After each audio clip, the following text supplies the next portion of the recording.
Muy buenos días, queridos hermanos. Dios los guarde a cada uno de ustedes. Un domingo más, un día más de vida que nos da el Señor, y le damos muchas gracias a Dios que pueda estar concediéndonos esa gracia.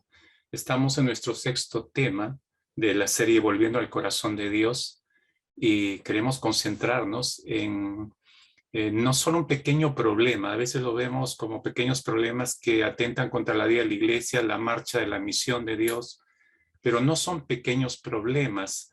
Recuerde usted que cuando la Biblia, el rey Salomón mencionó que usó una ilustración, las pequeñas zorras que echan a perder los grandes cultivos, él mencionó, y a veces algunas cosas que parecen pequeñas para nosotros resultan muy destructivas para toda nuestra vida, personal, familiar o como iglesia.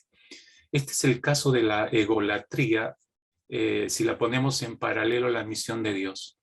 Y este es nuestro tema justamente en esta mañana, en el cual queremos reflexionar seriamente: la egolatría y la misión de Dios.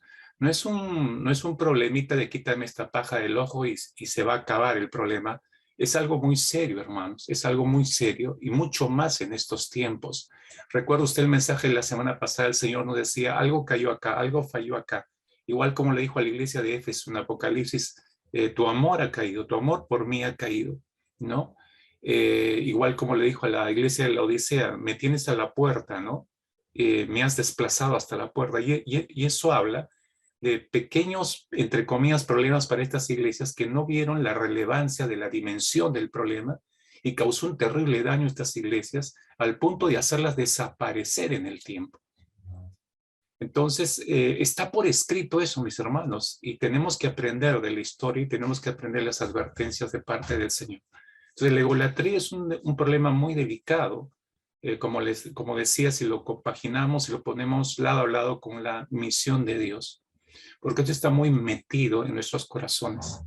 Déjenme empezar, no se pierda, no cierre su Biblia de este capítulo 3 del libro de Esther. Si usted ha leído todo el libro de Esther, bien por usted, porque usted ya va captando el contexto de todo el libro, ¿no? Los que no lo han leído, no es un libro largo, yo le animaría a que lo lea esta misma noche, antes de irse a dormir, y usted pueda leer una preciosa historia real, por cierto, eh, de cómo las cosas están en las manos de Dios, cómo las circunstancias pueden ser aún controladas por el Señor y nada se le va de las manos, ¿no? Esta mujercita Esther, judía, que fue llevada prisionera a territorio persa, este rey Asuero que leemos en el versículo 1, es un rey persa, una potencia de esos tiempos, y llevaron cautivo a muchos judíos, y entre ellos esta mujercita Esther, o Hadassah, que era su nombre en realidad. Pero la historia es embellecida por cómo maneja Dios esas circunstancias tan adversas, no solamente para ella, porque ella termina casándose con este rey Asuero y siendo, como usamos el término en nuestros tiempos, la primera dama de la nación, ¿no? Eh, pero ella no entiende hasta ahí cómo es, por qué Dios la lleva hasta ese punto, hasta que su tío Mardoqueo le aclara el panorama, ¿no? Y se lo aclara en un momento muy difícil, ¿no? En que un personaje obscuro que aparece en este capítulo de nombre Amán intenta deshacerse de toda la nación de Israel, eliminar a toda la nación de Israel, otro holocausto anticipado iba a haber al que provocado por Hitler durante la Segunda Guerra Mundial. Pero Dios ya tenía dispuesto su instrumento en el mismo reino, y era Esther. Mardoqueo le ayuda a entender eso. Su tío Mardoqueo, quien la crió, porque ella se quedó sin los padres, huérfana, eh, le dice, ¿no será que para esto te ha llevado al reino, Dios? Y para eso te ha puesto como esposa del rey, para que seas el instrumento de Dios para librar de una muerte segura a toda la nación de Israel. Si tú no lo haces, bueno, tú te pierdes el glorioso, la gloriosa bendición de ser instrumento en las manos de Dios. Pero si oyes a Dios y te dejas usar, pues fíjese que hasta el día de hoy seguimos comentando acerca del nombre de Esther. Y hasta ahora damos gracias a Dios que existe este libro y que esta mujercita haya tomado la decisión correcta, ¿no? Así fue librado de un holocausto seguro la nación de Israel en estos tiempos, a mano de este malvado Amán. Eh, déjeme empezar con una ilustración en esta mañana, después de haberle dado así un flash en el contexto de este libro de Esther, que nos vamos a detener en este capítulo para ver este problema de la egolatría en relación a la misión de Dios. Quizás algunos de ustedes no sepan, pero hay países en el mundo entero, hay países con la tasa de natalidad más baja sobre esta tierra. Es decir, son países llenos de ancianos, pero no tienen gente joven y menos niños. Y eso ha empezado a preocupar. Un tiempo no les preocupaba a estas naciones, ¿no? Pero antes de la pandemia, me refiero, ya empezó una preocupación por esa realidad de alguna de estas naciones, porque se dieron cuenta que no había porvenir para esas naciones. Claro, si todo el mundo era viejo, entonces los viejos iban a morir, ¿y quiénes iban a quedar en esa nación si no había una nueva generación? Entonces eso motivó a que los estados de esos países se preocuparan y trataran de diseñar una solución para el problema. Entonces, por ejemplo, en Alemania es muy frecuente que los jóvenes adultos posterguen la paternidad, posterguen su maternidad.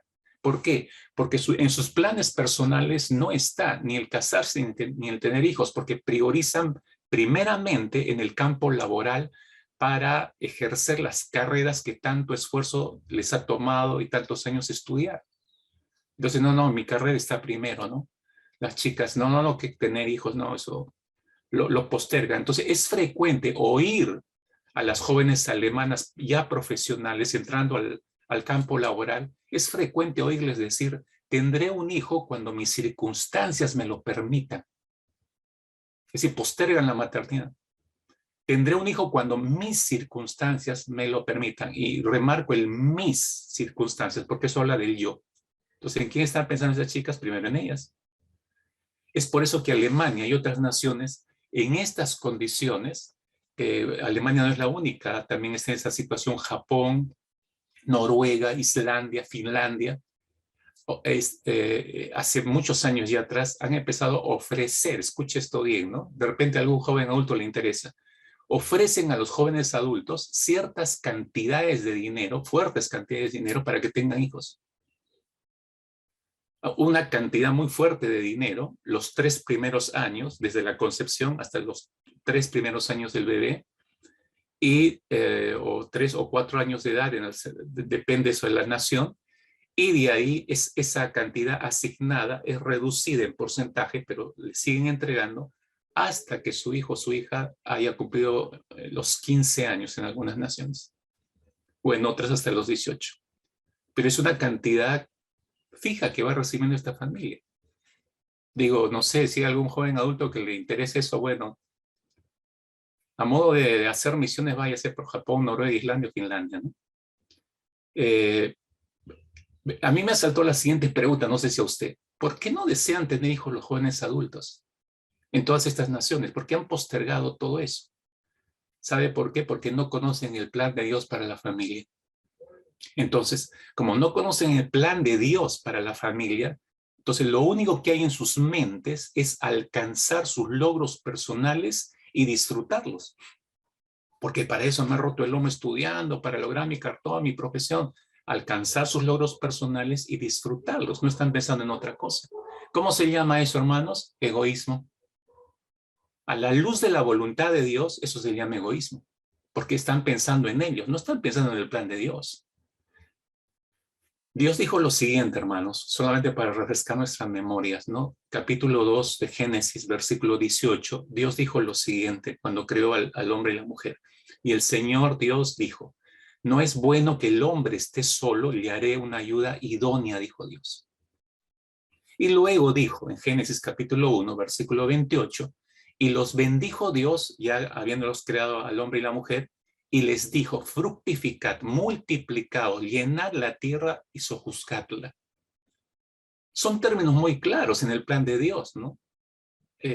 Fructificar la tierra, multiplíquense, es decir, tengan hijos, tengan prole, levanten generación, eso está diciendo el Señor. Y lo está dando como un mandato, ¿no? La Biblia dice, de los hijos hablando específicamente, de la generación que debe levantar el hombre y la mujer, de los hijos, ¿sabe lo que dice la Escritura? El Salmo 127 nos da una definición exacta, versículo 3 y 4, dice, he aquí Herencia de Jehová son los hijos. Herencia del Señor son los hijos. Cosa de estima el fruto del vientre. Como saetas en manos del valiente, así son los hijos sabidos en la juventud. Creo que no puede, en el mundo no hay ninguna mejor definición de esta que los hijos. No es que se me chispoteó, se me fue una noche de placer o no lo tenía en mi agenda personal. No, hay una bendición de Dios que hace llegar a las parejas, ¿no? Y bendice a través de estas. El Salmo 128 acota lo siguiente, complementa este asunto ya no con los hijos, sino viéndolo desde el contexto familiar, ¿no? Salmo 128, versículo 3 dice: tu mujer será como fecunda vid en el interior de tu casa, tus hijos como plantas de olivo alrededor de tu mesa. Obviamente es una expresión muy poética, ¿no? Pero es muy real. ¿Qué nos dice tanto el Salmo 127 como el 128? La bendición que resultan los hijos al hogar. Es la bendición de Dios. Herencia del Señor son los hijos, dice la Escritura. Entonces, ¿por qué no quieren tener los jóvenes adultos europeos hijos? Porque desconocen este plan. Y si lo conocen, por alguna razón lo han llegado a escuchar o se los han predicado, lo postergan, es decir, lo pasan a archivo. ¿En qué priorizan? En ellos. ¿Eso cómo se llama? Egoísmo. Entonces, al desconocerse las bendiciones de Dios, las personas solo tienen ojos para sus propios planes. Y en cierta manera tienen temor, hermanos, que se les estropee sus planes. Tienen temor que algo o alguien interfiera con sus sueños y aspiraciones, que pueden ser muy legítimas. Nadie dice que no tengas una profesión, que no inviertas. Para tener una profesión hay que invertir años aplicada, disciplinante para estudiar y alcanzar esas aspiraciones. Nadie dice que esté mal, pero que éstas se transformen en el todo de tu vida, ahí está el problema. Por eso, y es más, si tu vida marcha al margen del plan de Dios y solamente bajo el ritmo de tu carrera o profesión o tu empresa, qué sé yo, hay algo que no está bien ahí. Por eso cuando oyen estas personas, oyen decir, vayan y hagan discípulos a todas las naciones. En otras palabras, Dios está diciendo, vayan y gesten hijos espirituales, engendren hijos espirituales, denlos a luz, dediquen sus vidas a su cuidado y crecimiento, a su desarrollo y a su educación. Es un mandato de parte de Dios. Entonces, cuando estas personas lo escuchan, ya empiezan a temblar. Y dicen, ¿por qué? Porque lo ven y sienten ese mandato como si fuera un ataque a su vida privada. Lo ven como una interferencia a sus planes personales, como que les va a robar su tiempo valioso dedicado solamente para sus propios asuntos. Entonces no quieren eso, entonces no se involucran. Y estoy hablando no gente incrédula, hablo de gente creyente dentro de las congregaciones que conocen perfectamente el mandato de 28, de Mateo capítulo 28, 18 al 20, pero no lo obedecen. ¿Por qué no lo obedecen? Porque creen que es una interferencia, que ese mandato les está robando su tiempo valioso para sus asuntos, que está totalmente dedicado y consagrado a su profesión, a su empresa, a sus asuntos personales. Entonces, no, Dios me está robando mi tiempo valioso. Hermano, hermana, Dios no te roba el tiempo, te está dando un mandato. Aquel que te dio todo, te dio la vida y la oportunidad de vida eterna, es el que te está dando ese mandato. Pero no se dan cuenta que sopesando todo correctamente, ¿no? No se dan cuenta que no hay discrepancia, hermanos, entre sus deseos de ser buenos profesionales y su llamado a extender el reino de Dios aquí en la tierra. No hay discrepancia, hermanos. O su responsabilidad como madre o padre en el hogar no anula su llamado a ir y a ser discípulos. O la dedicación que tiene hacia su empresa, que tanto le ha costado levantarla, no interfiere para nada con ir y hacer discípulos, si mantuviera su balance equilibrado. Pero no hay ese intento de mantener la balanza equilibrada para agradar al Señor. La balanza siempre se inclina a nuestro favor. Por eso todo mi tiempo lo dedico a mi trabajo, a mi empresa, a mi profesión, a mi hogar, a mis hijos, a mí. Todo es hacia mí. Pero Es el pensamiento egoísta, mis hermanos, que nos arrastra hacia adentro de nosotros. Nos coloca a nosotros en el primer lugar, robando de esa manera, ahí sí hay hurto, robando de esta manera la primacía que solamente le pertenece al Señor Jesucristo. Y nos convierte, anote esto, y nos convierte en ególatras. Porque por sentido común, fíjese, nada más, ¿no? Si el pensamiento egoísta me arrastra hacia mí mismo, me empuja hacia adentro, no hacia afuera, me empuja hacia adentro, a mirar hacia mí, a ocuparme solamente de mí, a priorizar solamente en mí, ya le robé la primacía al Señor Jesucristo, que debe tener el primer lugar. Yo me convierto en el primer lugar en mi vida y le roba al Señor esa primacía y me convierte a mí un ególatra, porque eso es egolatría, hermanos. Y ese pecado, hermanos queridos, por favor, escúchese, lo digo empezando el mensaje nada más. Este pecado es peligrosísimo para el avance de la misión de Dios. Si usted ve la caída, solo por ponerle un ejemplo, si usted va al último libro del Nuevo Testamento, Apocalipsis, y ve los mensajes a las 7 iglesias de Apocalipsis, de las 7 iglesias a las cuales se les envía el mensaje, a 5 de estas iglesias se les da severas reprensiones, a 5 de 7. Y esas 5 de 7 cayeron, al final cayeron.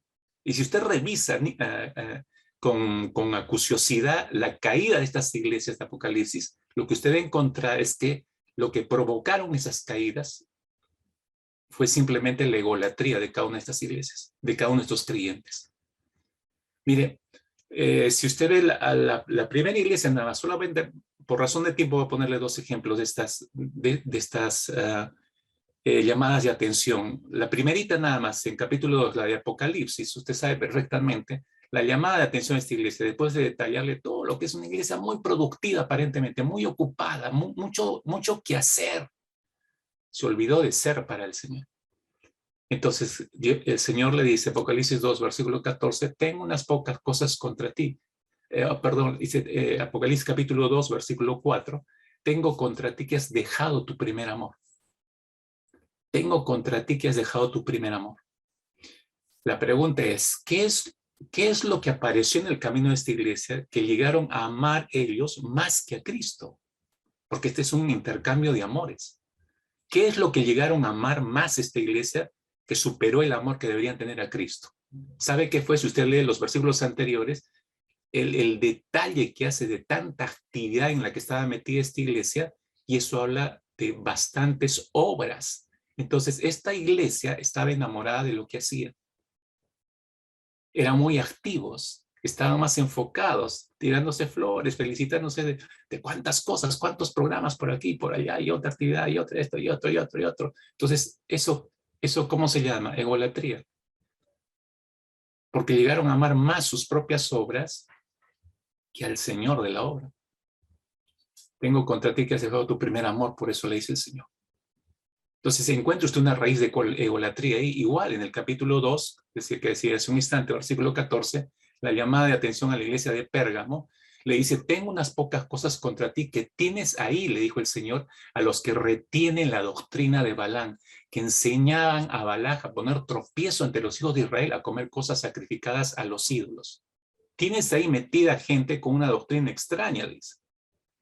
Ahora, piense rápidamente, por favor, el desplazamiento de la sana doctrina, es decir, la palabra de Dios, para desplazarla, desecharla, para abrazar y creer otras doctrinas diferentes y doctrinas extrañas, ajenas a Dios, es un asunto de egolatría, mis hermanos. Pues, ¿por qué? Porque nos creemos más sabios que Dios para reemplazar su doctrina por doctrinas humanas. Eso es egolatría. Propuestas humanas, eso es egolatría, hermano. Se dan cuenta, y solamente estoy proponiendo 2 ejemplos, porque, como les decía, de 5 iglesias de 7 iglesias a 5 se les llamó la atención. Y las 5 tienen la misma raíz, se lo aseguro.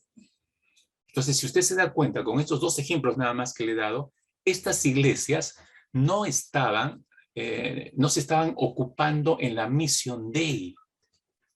Usted lee cada una de las cartas y están en varias actividades, pero el evangelismo y el discipulado brilla por su ausencia en estas iglesias, curiosamente. están metidas en sus asuntos personales, hacia adentro, no hacia afuera. Y el mandato del Señor Jesucristo es: recibiréis poder y me seréis testigos es hacia afuera. Pero estas iglesias están hacia adentro. Eso es egolatría, hermanos. Pura egolatría. Ok, pastor, ya le entendí esa parte, pero ¿qué cosa es un ególatra? Bien, empecemos por ese lado. ¿Quiénes son los ególatras? Para entender lo que es una persona ególatra, primero entendamos lo que es la idolatría. Primero entendemos lo que es la idolatría y entonces vamos a entender más fácilmente lo que es un ególatra. A ver, ¿qué cosa es idolatría? Idolatría es confiar en que encontraremos esperanza, felicidad y significado en las cosas creadas y no en el creador. Yo sé que escucho muchas definiciones de idolatría. Esta es totalmente diferente. Es sencilla, pero es clarísima. Idolatría es confiar en que encontraremos esperanza, felicidad y significado en las cosas creadas y no en el creador. Eso es idolatría. Usted recordará Romanos capítulo 1, versículo 21, dice el apóstol Pablo: a pesar de haber conocido a Dios, no lo glorificaron como a Dios, ni le dieron gracias, sino que se envanecieron en sus inútiles razonamientos y se les oscureció su insensato corazón. Y agrega en el versículo 25, cambiaron la verdad de Dios por la mentira, adorando y sirviendo a los seres creados antes que al Creador. Estoy leyendo el texto de la nueva versión internacional, por si acaso. Entonces, está confirmando lo que la definición que acabamos de dar de idolatría: confiar o querer buscar tener esperanza, felicidad y significado en las cosas creadas y no en el Creador. Romanos 1, 21 y 25 están exactamente reflejando eso. Sabemos, mis hermanos, que el pecado es rechazar o ignorar a Dios, así como rebelarnos contra Él, no tratar con Dios como si fuera Dios, o no darle el honor que merece Dios. Pues eso es pecado. En la Biblia, la forma más frecuente en que las personas hacen esto es a través del pecado de la idolatría. O sea, la idolatría refleja precisamente esto, ¿no? Es rechazar a Dios como Dios, no tratarlo como Dios y rebelarnos contra Él como Dios. Eso lo efectivizamos a través del pecado de la idolatría. La idolatría, hermanos, para ir ampliando un poco más esta definición, la idolatría es amar a algo o a alguien, amar a algo o amar a alguien más que a Jesucristo. Idolatría es permitir que algo o alguien tenga mayor importancia que nuestro Señor Jesucristo. Cuando se trata de tu felicidad, de tu seguridad, de tu esperanza, de tu autoestima, de tu propósito de vida. Entonces, si supera todo eso tu amor al amor que debemos tener en Cristo Jesús, ya estás en el plano de la idolatría. Ahora, la razón, hermanos, por la que es tan importante comprender el pecado de la idolatría es porque podría estar creciendo en alguna parte de nuestra vida, podría estar creciendo o ya lleva enraizándose porque tiene ya largos años de estar ahí trabajando en el interior de nuestro corazón y mente y echar profundas raíces sin necesariamente llevar a violaciones claras, visibles de la ley de Dios. Es decir, puede estar empezando a echar raíces por muchos años en mi corazón la idolatría, pero no se evidencia afuera, porque hacia afuera aparentamos que todo está en control, asisto a la iglesia, me conecto, estudio, pertenezco a un grupo de encuentro, me reúno con la iglesia, hablo el mismo lenguaje de los hermanos, pero nadie puede ver el interior. Y el interior puede estar creciendo las raíces de idolatría. Te pongo un par de ejemplos para que me entiendas. Por ejemplo, si la prosperidad económica, y piensa esto en tu propia experiencia, ¿no? Si la prosperidad económica y tu carrera o tu profesión se han convertido en algo demasiado importante para ti, que te absorbe por completo y te ha apartado de madurar tu relación con el Señor. ¿Recuerdas el domingo pasado? De estar con Cristo. Entonces, hace rato que tu carrera o tu prosperidad económica se han convertido en tus ídolos. Y eso puede llevarte, hermano, o ya te debe haber llevado a trabajar demasiado y a un cansancio extremo. Y digo a un cansancio extremo porque ese trabajo puede ser despiadadamente agotador, hermanos, demandante. Entonces, puede impedir entonces el desarrollo de un corazón amoroso para con Dios, apasionado por Cristo. O sea, no lo desarrollo porque no tengo tiempo. Entonces no hay fruto del Espíritu Santo porque no tengo tiempo para dedicarme para eso. Entonces y eso puede alejarte de la iglesia, del Señor en primer lugar, alejarte de tus hermanos en la fe, puede afectar tus propias relaciones familiares, puede herir a tus amigos, a tus hermanos en la fe, y todas esas cosas pueden suceder por un largo periodo de tiempo antes de manifestarse en evidentes mentiras, falsedades, las cuales son fijas a largo plazo, se van a presentar si no se remedia a tiempo, ¿no? Si yo no me doy cuenta hasta dónde mis estudios, mi profesión, mi carrera, mi empresa, mi negocio, me está absorbiendo tanto que me está alejando del Señor. Por tanto, lo importante, mis hermanos, es comprender lo siguiente. Oiga con atención. El pecado, hermanos, el pecado no es solamente hacer cosas malas. Nosotros tenemos esa definición. Todo lo malo es pecado. El pecado, escúchenme, no es solamente hacer cosas malas, es convertir cosas buenas en tu prioridad. Y eso va arruinando tu alma. Destruye tu comunión con el Señor, destruye tu relación con tu comunidad, la iglesia me refiero, y deshonra a Dios. Entonces puede haber algo muy bueno en tu vida. Y te digo esto, el que tengas una carrera es bueno. Pero si esta carrera dejas que te absorbe y te aleja del Señor, eso que era bueno y que luego lo conviertes en tu prioridad, va destruyendo tu alma, destruye tu comunión con el Señor, destruye tu relación con la iglesia del Señor y deshonra a Dios mismo. Entonces, por eso hay que pensar bien esto, hermanos.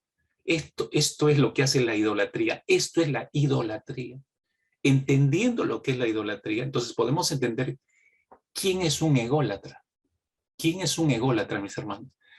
Ególatra es un adjetivo que califica a una persona con una actitud que muestra culto, veneración o adoración exagerada a sí misma.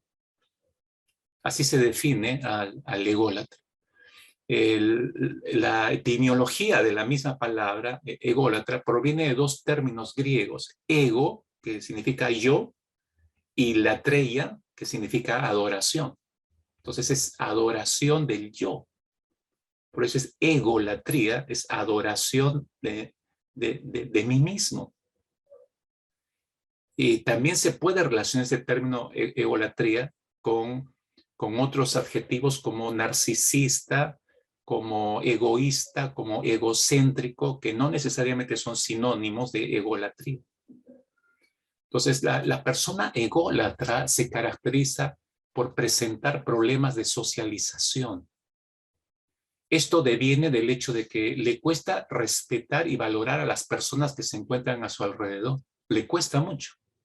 Así como que también necesita que constantemente se le refuerce sus cualidades y habilidades, que se le reconozca sus cualidades y que se le aplauda por sus habilidades. Hay una necesidad ávida de recibir el aplauso.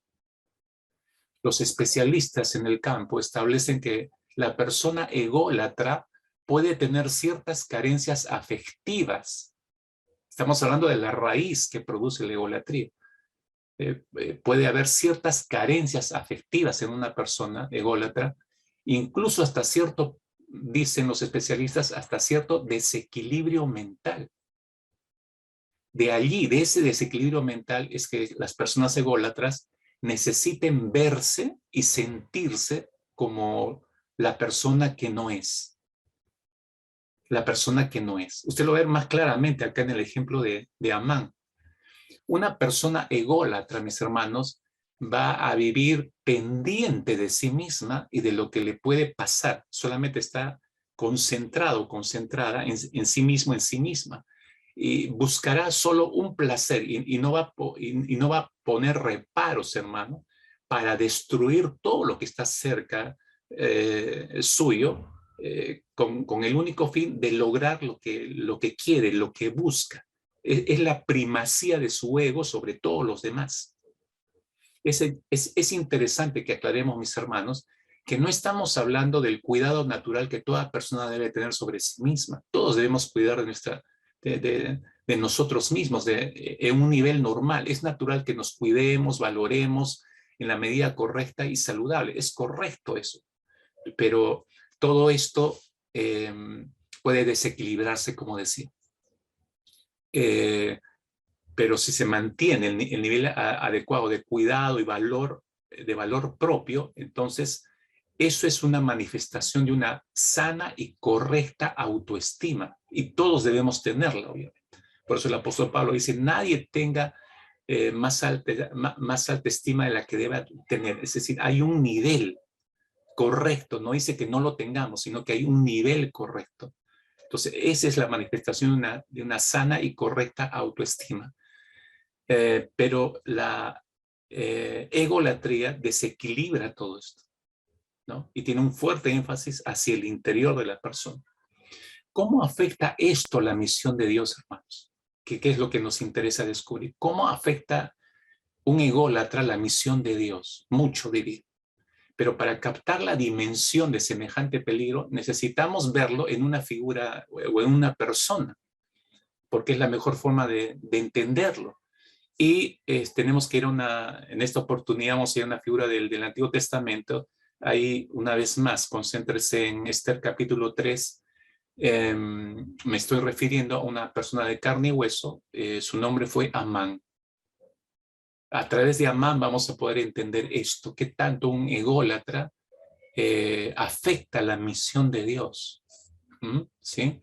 Entonces, a ver, voy a mencionar ciertas características de Amán y ahí vamos a poder empalmar con esta realidad de cómo un corazón ególatra puede interferir en la misión de Dios, hasta puede frenar la misión de Dios. Mire, en primer lugar, versículo 1, dice, después de estas cosas, el rey Asuero engrandeció a Amán.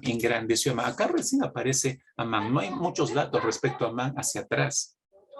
Entonces, pero aquí aparece en la historia, y por alguna razón el rey Asuero, y yo creo que él trabajó esto para acercarse tanto y mostrarse de tal manera agradable al rey Asuero, que hasta se volvió indispensable por el rey Asuero probablemente. Para que él lo haya nombrado y lo haya engrandecido, dice, engrandeció a Amán, hijo de Amedata, Agageo, y lo honró y puso su silla sobre todos los príncipes que estaban con él. Ahora, esa expresión, por favor, dése cuenta, no es solamente que lo haya sentado a su costado, sino que lo puso como autoridad sobre todas las otras autoridades, porque habla de príncipes. Entonces, voy a usar esta expresión, lo puso como su premier, aunque ahora es peligroso usar esas expresiones en este contexto que estamos viviendo, ¿no? Cualquier parecido, mis hermanos, a la realidad es pura coincidencia nomás.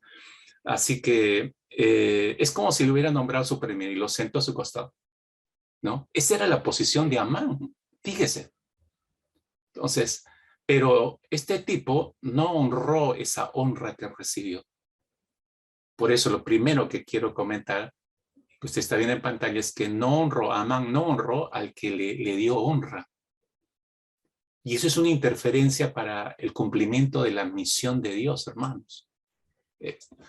Abro un poco más el panorama para que lo vea conmigo. Mire, la persona que no honra a Dios, con todo lo que es y con todo lo que tiene, es porque simplemente no está satisfecho o satisfecha con lo que Dios le ha dado. Así de sencillo. Porque no están satisfechos con lo que Dios les ha dado, entonces no van a honrar a Dios. Pero el que está satisfecho con lo que Dios le ha dado va a estar siempre agradecido con Dios y va a darle honra a Dios siempre. Una persona ególatra, hermanos, jamás está satisfecha con lo que tiene. Mira, Amán gozaba de una vida de privilegios. Leyendo el versículo 1 nada más uno se da cuenta, wow, ¿quién no habrá querido? ¿Cuántos hombres morirían por estar en ese lugar, no? Pero no se lo dio a otros hombres, el rey Asuero se lo dio a Amán. Entonces gozaba de una vida de privilegios, se sintió logrado, alcanzó sus metas, lo logré, ¿no? lo logré, ¿no? Entonces, pero ni siquiera agradeció, ni siquiera en quechua, hermano, no, perdón. No dio ninguna palabra de agradecimiento, ¿no? Y fíjese, él mismo, fíjese cómo se define, para que vea esos privilegios que ha tenido. Si avanza usted hasta el capítulo 5 de esta historia, versículo 11 y 12, se va a dar cuenta que él mismo se echa flores, ¿no? Y está disfrutando de esos privilegios que ha llegado a tener. Dice, entonces Amán les contó la gloria de su riqueza, está hablando con su familia, ¿no? Y la multitud de sus hijos y todas las ocasiones en que el rey lo había engrandecido y cómo lo había exaltado sobre los príncipes y siervos del rey. Y Amán añadió, les está contando a su familia, ¿no? Aún la reina Esther no permitió que nadie, excepto yo, viniera con el rey al banquete que ella había preparado para su esposo y solamente me invitó a mí. Y también para mañana me ha vuelto a invitar para que vaya solamente con el rey. Claro, él se estaba echando flores. Usted que conoce la historia se da cuenta, ¿no? Pero Esther es parte del plan de esta mujercita para desenmascarar este mentiroso, ególatra y falso piadoso, ¿no? Pero él se está echando flores, él está disfrutando de su posición, hermanos. Podríamos decir, hermanos queridos, con estas expresiones de Amán, podríamos decir que era correcto que él tuviera un sentido de satisfacción con sus logros personales. ¿Está mal eso, pastor? No, creo que todos logramos alcanzar nuestras metas en base a nuestros esfuerzos. Y es correcto que nos sintamos satisfechos y lo compartamos. Usted va con su familia, amor, me ascendieron, vamos a tener vamos a tener 3 sueldos adicionales y hoy te gozas de, este es el fruto del trabajo de todos estos años, este es el fruto de franelear. Dije, no, digo de trabajar duro y partido y estar ahí con la empresa y ponerse la camiseta. Ese es el fruto. Es legítimo que uno haya satisfacción y la comparta. Pero el problema de este hombre, hermanos, de Amán, es que todos esos privilegios, tremendos privilegios reales que ha recibido, se hacen nulos o él no los ve por algo mínimo que le hace perder de vista todo lo alcanzado. Miren, está sentado al lado del rey, está por encima de los príncipes y el tipo se enoja porque alguien no lo saludó. Eso ya te habla de problemas serios de carácter. Bueno, alguien no me saludó, pues no me saludó, ¿no? Pero yo sigo teniendo todos estos privilegios. Gracias Dios por todo lo que me has dado. Pero no me voy a enojar por alguien que me miró mal. Ya, Amán está en esa posición. Hermanos, cuán necios e insatisfechos son los ególatras. Cuán necios e insatisfechos son los ególatras. No les satisface nada porque están pensando que solamente ellos deben ser el centro del universo. Amán no valoró lo que su rey le había dado. No honró a su rey con su estilo de vida, mostrándole lo agradecido que estaba. Si era un premier, si era un primer hombre al lado del rey, tenía que trabajar para eso. Y su estilo de trabajo, de vida, ahí iba a mostrar su agradecimiento a su rey, pero no estaba haciendo eso. Hermanos, honrar, la palabra honrar significa darle el lugar que merece. Honrar es darle el lugar que merece. Y cómo nosotros debemos honrar a Dios que nos honró a nosotros enviando a su Hijo Jesucristo a morar por la fe en nuestros corazones y al habernos no solamente enviado a su Hijo, sino nos nombró privilegiadamente sus embajadores. ¿Cómo honramos a Dios, hermanos? El Rey de los cielos nos ha honrado y nos ha sentado en lugares celestiales junto a Cristo Jesús. Dígame si no es una posición de honra, ultra honra, hermanos. ¿Cómo honramos a Dios? Escuche y tome nota. Dando a su misión el lugar que merece en nuestras vidas. ¿Me está oyendo, iglesia? Dando a la misión de Dios, dando a la misión de Dios el lugar que merece en nuestras vidas. Es decir, dando prioridad en integrarla a nuestro sistema de vidas, el ir y hacer discípulos, integrarlo al sistema de nuestras vidas, de tal manera que por donde vayamos, hermanos, siempre estemos predicando su palabra. Observe usted, por favor, solo para darle un ejemplo, cómo el apóstol Pablo honraba al Señor que lo honró a él al hacerlo un apóstol suyo. 1 Corintios 9:16, aprendamos, iglesia. 1 Corintios 9:16, el apóstol Pablo dice, Pues si anuncio el evangelio no tengo por qué gloriarme, porque me es impuesta necesidad. Y ay de mí si no anunciar el evangelio. Ay de mí si no anunciar el evangelio. Él lo transformó en su estilo de vida, en algo prioritario. La misión de Dios es algo prioritario para el apóstol Pablo, porque él sabe, de esta manera estoy honrando al que me honró. Ay, iglesia, yo espero que esté comprendiendo esto. De verdad, porque fíjese, Amán no estaba honrando a su rey. Nosotros estamos honrando a nuestro rey. Amán debería estar ocupado ese rey no necesitaba atender varios asuntos importantes. Todo reino, todo país tiene miles de problemas, hermanos. Y Amán debería estar abocado a eso. Pero está peleando y está tratando de eliminar a una persona que no le saludó. Y fíjese, tan desequilibrado emocionalmente es que quiere no solo vengarse. ¿Cómo le doy duro a este hombre? Me llevo de encuentro a toda su nación. Esto habla de terrible inmadurez, egolatría, hermanos. Egolatría, no honró al que le dio honra. ¿Qué más? Vivió por sus emociones, como decía hace un instante. Fíjese en el versículo 5. Y vio a Amán que Mardoqueo ni se arrodillaba ni se humillaba delante de él, y se llenó de ira. Se llenó de ira, ¿no? Dijimos hace unos instantes, hermanos, que un ególatra, la persona ególatra, puede tener ciertas carencias afectivas, incluso hasta cierto desequilibrio mental, dicen los especialistas. De allí que necesite verse y sentirse como el individuo que no es.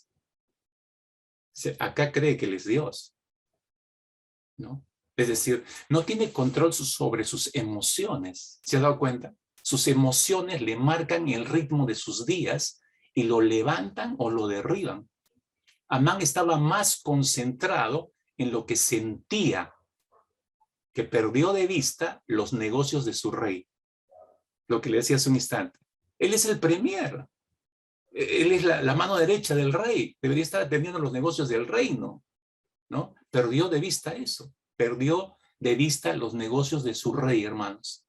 Digo esto porque Amán había sido puesto sobre autoridad en el reino persa, no solo para sentarse al lado del rey, insisto, sino para administrar los asuntos del reino. Y seguramente en tremendo reino como el reino persa, hermanos, había miles de problemas que atender, grandes y verdaderos problemas que solucionar como potencia. Sin embargo, Amán está más pensando en cómo puede vengarse de la única persona que no se ha postrado ante él, como decía, que no lo saludó. Cuando no tenemos control, hermanos, sobre nuestras emociones, podemos ser un gran estorbo a la misión de Dios. Amán paralizó sus funciones como premier o llámele como quiere, la mano derecha del rey, la primera autoridad que debía gestionar la administración, paralizó esto por sus asuntos personales. Podemos ser un estorbo a la misión de Dios si nos dejamos controlar por nuestras emociones, si nos dejamos arrastrar hacia nuestro interior, mis hermanos. Porque estaremos más pendientes de situaciones irrelevantes en lugar de estar concentrados en los negocios del Padre.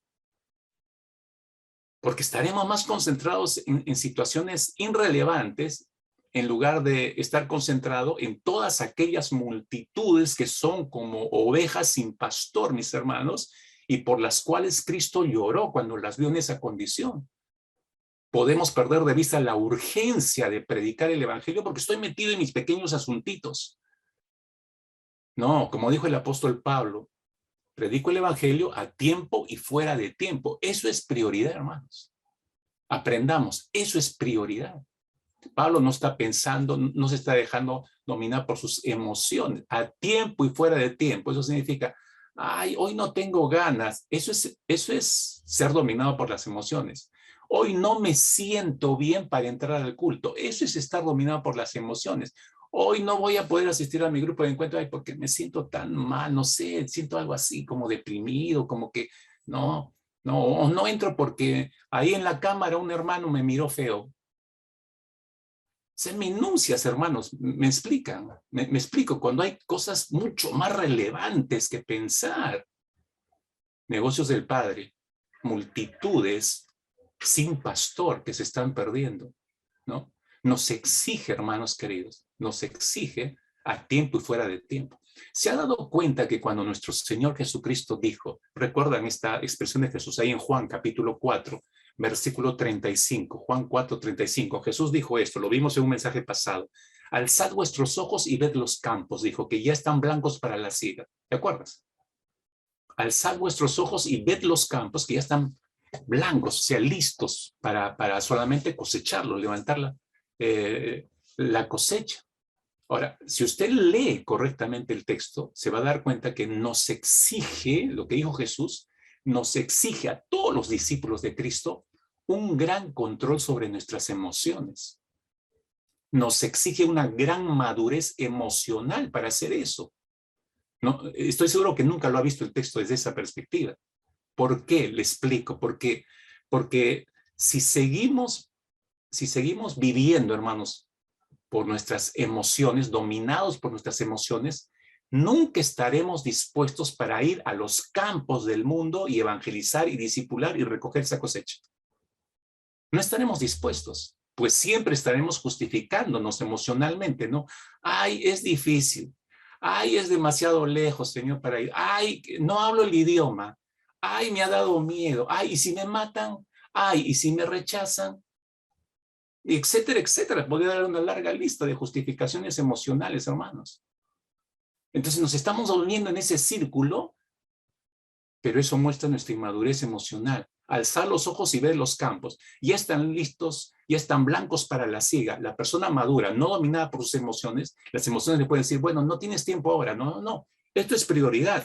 Eso es madurez, hermanos. Eso es madurez. Mis hermanos, los llamados mártires de la fe, de hecho que usted ha escuchado, tenemos todo un capítulo ahí en el libro de los Hebreos dedicado a los mártires de la fe. Los llamados mártires de la fe son esos, son mártires porque murieron en pleno cumplimiento de la gran comisión que recibieron de su Rey Jesucristo. Y priorizaron en eso. A tal punto priorizaron que no les importó su vida. Eso es madurez emocional, hermanos. Ahora, quiero llevarlo a que usted se dé cuenta de esto, ¿no? Fíjese, las últimas palabras registradas de alguno de estos mártires de la fe que nos dan un testimonio claro de ese gran control sobre sus emociones, que no fueron personas dominadas por sus emociones. Por ejemplo, Esteban, usted conoce el testimonio del primer mártir de la fe ahí en el libro de los Hechos. Esteban, mientras lo estaban apedreando y lo estaban matando, después de haber predicado el evangelio, es decir, Esteban estaba en plena obediencia de la gran comisión. Después de evangelizar a esta gente, lo empezaron a apedrear. ¿Cuáles fueron las últimas palabras de Esteban? Usted sabe, escuche. Él dijo, veo el cielo abierto y al Hijo del Hombre que está a la diestra de Dios. Y agregó más, dijo, Señor Jesús, recibe mi espíritu. Y Señor, no les tomes en cuenta este pecado. Lo están matando y miren dónde está el pensamiento, miren dónde están las emociones de Esteban. Dígame si esto no es un control pleno de sus emociones en sus funciones como predicador del evangelio, en su responsabilidad como llevar adelante la gran comisión, pero está siendo muerto. No se está quejando, no está hablando, ay, por favor, ay, me duele, por favor. No está hablando de sus emociones. Espero que esté captando esto. Ahora, no solamente Esteban, de hecho que muchos ni conocen ni han escuchado. Sería bueno que lean la biografía de Hugh Latimer, que fue un teólogo protestante inglés, 2 veces encarcelado en el año 1530 y 1540. ¿Por qué? Por su fe en Cristo, por predicar el evangelio. Fue encarcelado 2 veces. Él era consciente, hermanos, Hugh Latimer era consciente de que Jesucristo, el Rey de Reyes, está presente en cada momento y nos observa a todos. Entonces él decía, como predicadores del evangelio, debemos tener en mente que somos heraldos predicando el mensaje del Rey y que daremos cuentas de lo que hemos hecho aquí en la tierra. Qué visión tan clara, hermanos, de la vida. Fue tomado prisionero, Latimer fue tomado prisionero y conminado a negar su fe. Obviamente él no quiso hacer eso. ¿Saben cuál fue la respuesta de Latimer? La tienen en la primera línea. Él dijo, soy capaz de declarar ante la majestad de Dios por su invaluable palabra que muero por la verdad. Y claro, lo condenaron a la hoguera cuando estaba siendo atado con un compañero suyo para ser quemados por causa de su fe. Miren, Latimer no estaba pensando en él. Control emocional. Está pensando en su amigo. Y le dice a su amigo para animarle, miren, ¿no? Lo van a quemar y está animando a su compañero. Dice, ten ánimo y sé un hombre, porque este día encenderemos una luz por la gracia de Dios en Inglaterra y confío que nunca se apagará. Y así fue. Dios honró esas palabras, hermanos, porque Inglaterra es uno de los lugares donde ha ocurrido mayores avivamientos. Y después de la muerte, de la inmolación de Hugh Latimer, la palabra corrió, su ejemplo fue un gran ejemplo, inspiró a muchos otros, los avivamientos no se hicieron esperar en esta tierra. Pero fíjese, esto es control de emociones. Y no hablamos de cualquier momento, hablamos momentos en que fueron ejecutados por su fe, hermanos, ¿no? A nosotros nos insulta alguien en la calle o damos un volante y nos los agurra y nos los tira así con fuerza en la cara y nunca más salimos a predicar nuevamente. ¿Por qué? Porque me enojé con toda la sociedad, con toda la humanidad y no que, ¿qué tal gracia que me tiren el folleto en la cara o me peguen en mi Biblia y la tiren por el suelo? ¡Ay, me ofendí! No, esos que se vayan al infierno. No, eso no es control de emociones, hermanos. O la gran frase del gran apóstol Pablo en su carta a los Filipenses, capítulo 1, verso 21. Porque para mí el vivir es Cristo y el morir es ganancia. Fíjense, en esto resumen un control, no solamente priorización de la misión de Dios, sino un control de emociones sorprendente. Digo sorprendente porque estamos hablando de esta expresión escrita en la carta a los Filipenses, una carta que fue escrita un poco tiempo antes de ser muerto el apóstol Pablo. Es una de las cartas de la prisión. Y tiempo después estaba siendo asesinado el apóstol Pablo. Para mí el vivir es Cristo, el morir es ganancia. Díganme si esto no le habla claramente de control de emociones. Control de emociones, mis hermanos. Tanto Pablo como Latimer, como Esteban y como muchos otros no eran dominados por sus emociones, no vivían por sus emociones como Amán y no fueron obstrucción para el avance del reino de Dios, para la misión de Dios, no fueron obstrucción, porque estaban pensando en los negocios de su rey. Amán encarna a los que, estando sentado al lado del rey privilegiadamente, no piensan en los negocios del rey. ¿Por qué? Porque están siendo dominados por sus emociones. ¿Se da cuenta cómo esto, la egolatría, cómo interfiere con la misión de Dios? Ok, en tercer lugar, ¿qué más? ¿Qué mal ejemplo nos da Amán? No sabía priorizar en su vida. Versículo 8. Versículo 8. Y dijo Amán al rey Asuero cuando le tocó la suerte, dice acá, porque había tanta gente que quería hablar con el rey, entonces daba un turno, ¿no? Por suerte salió ese turno y justo le tocó a él. Miren cómo aprovecha ese turno para hablar con el rey Asuero. Le dice al rey, hay un pueblo esparcido y distribuido entre los pueblos en todas las provincias de tu reino, y sus leyes son diferentes a las de todo el pueblo, y no guardan las leyes del rey, y al rey nada le beneficia el dejarlos vivir. Habrá semejante frase, no sé cómo calificarla, hermanos. Él está planteando al rey, hay que eliminarlos, como si estuviera hablando de pedazos de papel o de piedras, no de seres humanos. Mire usted la egolatría hasta dónde nos puede llevar.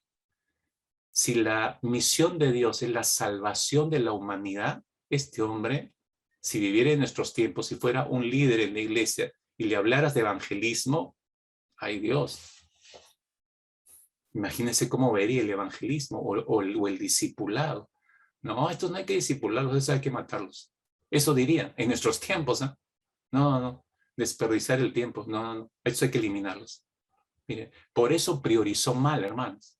Priorizó mal, porque mire, es un funcionario del gobierno, debe estar atendiendo los negocios de su rey. Y en los negocios de su rey, como hay miles de cosas que atender, uno, si tiene capacidad de gestión, va a poder priorizar en lo que se necesite en ese momento, no en cualquier cosa. Usted se da cuenta, Amán está priorizando mal. Amán está más pendiente de su autosatisfacción. Su mente está ocupada en sus asuntos personales. ¿Se da cuenta? No estaba enfocado en el rey que lo honró, ni tampoco estaba enfocado en los intereses del reino. Está enfocado en sus asuntos. Está interfiriendo con el avance de su propio reino. Igual nos ocurre en este tiempo, hermanos.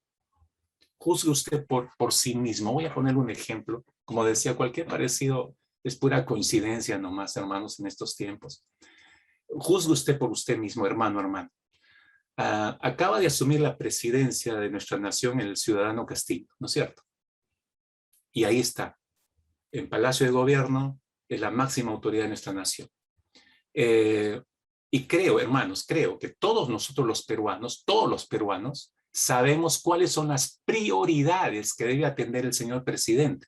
Hay muchísimos problemas que debe resolver, obviamente, en estos 5 años que le van a ir por delante, pero hay prioridades que todos los peruanos, con 2 dedos de frente, entendemos que debe atender en este instante, debe priorizar. ¿Cuáles son esas prioridades? Salud, alimentación, educación, seguridad. ¿O no, hermanos? Son prioridades que debe atender. Hay muchos otros problemas, obviamente, pero salud, alimentación, educación y seguridad son prioridades en este instante a los que tiene que sobrevelar ahí pegado, darle soluciones, ¿no? Pero imagínense, si teniendo estas prioridades, el presidente que acaba de entrar, imaginemos que de todos los periodistas que a diario persiguen al presidente para diversas entrevistas, hay uno que le cae mal al presidente porque le incomoda con sus preguntas difíciles. Supongamos, ¿no? Entonces, imagínese al presidente de nuestra nación, de toda la nación peruana, de estos 30 y pico millones de peruanos, ¿no? Ocupar su valioso tiempo para priorizar en los asuntos de salud, alimentación, educación y seguridad, en vez de priorizar en estos asuntos, empieza a, imagínense, a priorizar en tratar de eliminar a ese periodista que le incomoda. Ocupar su valioso tiempo en ese asunto. Es más, dice, por uno pagan todos, y empieza una persecución contra todos los periodistas de este país para eliminarlos. Me estoy en un extremo, ¿no? Entonces, todos los peruanos nos daríamos cuenta que diríamos, este presidente está priorizando mal. Esa no es la prioridad. La prioridad es salud, alimentación, educación y seguridad. Esa es la prioridad. ¿Por qué no está priorizando en eso? No sabe, entonces decimos, no sabe priorizar este presidente. No sabe gestionar, ¿no? No sabe priorizar en la gestión, que desperdicia su tiempo en rencillas personales, cuando hay problemas más grandes en este país que se necesitan resolver. Ahora, hermanos, quizás pueda ser demasiado, no sé, no tan casero el ejemplo, pero eso exactamente era lo que estaba haciendo Amán. Y eso exactamente podría estar haciendo la iglesia de hoy. Me explico, hermanos. Antes de volver a su gloria el Señor después de resucitado, nuestro Señor Jesucristo dejó aclarado el asunto de priorización. Dejó aclarado, hermano. No es que no tengamos dirección. Dejó aclarada. Hechos capítulo 1, versículo 8. Y estoy en un texto no rebuscado, un texto que todos conocen muy bien. Hechos 1:8. Jesús les dijo a sus discípulos, pero recibiréis poder cuando haya venido sobre vosotros el Espíritu Santo, y me seréis testigos en Jerusalén, en toda Judea, en Samaria y hasta lo último de la tierra. Eso dice el texto claramente, eso dijo Jesús. Ahora, usted que conoce bien el texto, ¿acaso no tiene este mandato, porque es un mandato de Jesús, acaso no tiene este mandato no solamente un orden, sino un sentido de priorización? Recibiréis poder y me seréis testigos, dijo el Señor. Jesús no les dijo a sus discípulos, hablando en términos de prioridades, recibiréis poder y luego ocúpense de sus planes, proyectos, programas, metas personales, y cuando puedan y tengan un tiempecito, entonces me seréis testigos en Jerusalén, Judea, Samaria, hasta el último de la tierra. No, no lo dijo así, hermanos, el Señor Jesucristo. No, Jesús le dejó en claro, aquel me seréis es contundente. Me seréis significa, esta es la prioridad número 1, deben ejecutarla inmediatamente. Te sientas o no te sientas, porque eso no tiene que ver con tus sentimientos, eso tiene que ver con obediencia, convicción y obediencia a la convicción. En esos términos los dejó el Señor. Por eso, usted se da cuenta, el mandato no es solamente una orden en sentido de esto primero, segundo, tercero, sino es en un sentido fuerte de priorización. Priorización, mis hermanos. Amán no sabía priorizar. La iglesia de hoy puede estar perdiendo los estribos porque no sabe priorizar. Podemos estar metidos en muchas cosas, incluso más preocupados por todo este asunto de la pandemia que por la obediencia al mandato de ir y hacer discípulos, evangelizar y hacer discípulos, hermanos. Fíjese. Entonces, este es un mal ejemplo que no podemos seguir. ¿Le ocurrió a Amán? Bueno, le ocurrió a él, pero nosotros tenemos que aprender a priorizar. En cuarto lugar, Amán usa las bendiciones del rey para sus intereses. Y fíjese bien, versículo 10. Entonces el rey quitó el anillo de su mano y lo dio a Amán, hijo de Amedata, agageo, enemigo de los judíos. Se quitó su anillo y se lo dio. Esa acción es sorprendente, hermanos, en esta historia. El rey, no es suficiente con sentarlo a su costado, escucha su plan, le parece cuerdo, le está ocultando información, obviamente. Entonces, alguien que no tiene toda la información completa y confía, entonces va a creerlo. Y eso ocurrió con Asuero. Pero se quita su anillo. El anillo es el anillo que el rey utilizaba para sellar los documentos oficiales. Es señal de su autoridad. Se lo quita y se lo da a Amán, ¿no? Al entregar su anillo, el rey Amán le estaba entregando su confianza, le estaba entregando su autoridad, le estaba extendiendo su autoridad. Ahora, ¿cómo lo tomó Amán? Para su propio beneficio. Pues era un inmenso privilegio, hermanos. Recuerda usted, quiero explicarle un poco esto, y espero que lo comprenda bien. ¿Recuerda usted al hijo pródigo cuando regresó a la casa del padre? ¿Recuerda usted Lucas capítulo 15? Que ahí está la parábola. Recuerda cuando este hijo regresó a la casa de su padre, apenas vio a su padre, el hijo pródigo, en Lucas 15, versículo 21, le dice al padre, ¿no? El hijo le dice, padre, he pecado contra el cielo y contra ti, ya no soy digno de ser llamado tu hijo. Y el padre no lo deja seguir hablando. El padre responde inmediatamente, verso 22, y le dice, pero el padre dijo a sus siervos, ¿no? Le escucha al hijo y yo no sé si le puso la mano en la boca y se dirige a los siervos y les dice lo siguiente, sacad el mejor vestido y vestidle y poned un anillo en su mano. ¿Se acuerda? Y calzado en sus pies, por supuesto, ¿no? Porque, ¿por qué hacer eso? Porque dice el verso 24, porque mi hijo, muerto era y ha revivido. Se había perdido y es hallado. Entonces comenzaron a regocijarse, dice. Es una bellísima historia esta, ¿no? Pero llama la atención, ¿no? Lo que el padre inmediatamente hizo, sacate el mejor vestido. Algunos exégetas dicen que el vestido ya estaba preparado. El padre ya había escogido el vestido, ya los había instruido a los siervos. Cuando yo les diga el mejor vestido es este, no cualquiera, es este. Ya estaba listo. Esto nos habla de la gracia previsora de parte de Dios. Dios puede verlo todo, ve nuestras salidas, nuestras quebradas del pacto, nuestras disparadas por otro lado, ve nuestros quebrantos y ve nuestros retornos también, porque Él mismo se encarga de provocar eso. Entonces ya tenía el vestido, dice, pero lo que a mí me llama la atención y quiero detener un poco ahí es en el anillo. ¿Por qué le da un anillo en su mano? Y la pregunta sería, ¿cuál anillo? Dice, poned un anillo en su mano. ¿Cuál anillo? Quizás fue el del mismo padre. Le explico rápidamente para que entiendan la parábola, por lo menos con estos dos primeros, ¿no? Dice, el mejor vestido, poner el mejor vestido. ¿Sabe qué representa ese vestido con el que este mugroso hijo que regresó de fuera, de estar con los cerdos, regresó a la casa? Representa la justificación que tenemos los hijos en Cristo Jesús. La Biblia habla de que hemos sido revestidos de Cristo, revestidos de su justicia. Ese es nuestro vestido. Este mejor vestido simboliza la justificación en Cristo, lo que tenemos en Cristo como el mejor vestido. Somos justificados por Dios en Cristo Jesús, hermanos. Y esa es una gran noticia, eso es lo que hemos recibido, es una gran bendición que hemos recibido, hermanos. Poned un anillo en su mano, les dijo. En esta parábola, el anillo, hermanos, es símbolo de posesión, símbolo de pertenencia, símbolo de compromiso.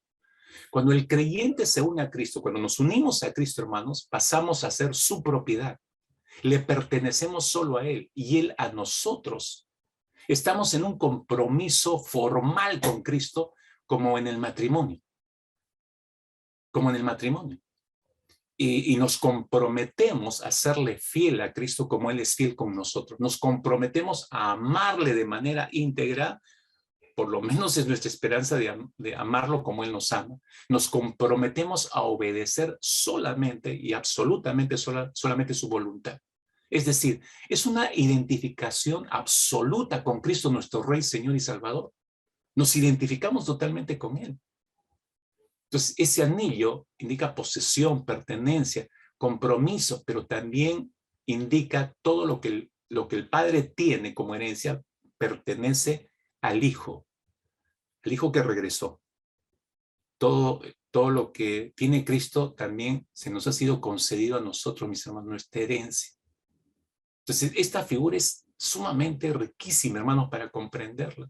Volviendo a Amán, hermanos, volviendo a Amán, es clarísimo que este hombre no está absolutamente identificado con su rey. Puede recibir el anillo del rey, pero no está identificado con su rey. Tampoco notamos un compromiso formal con su rey. Tampoco vemos un uso correcto de la autoridad que le está extendiendo su rey.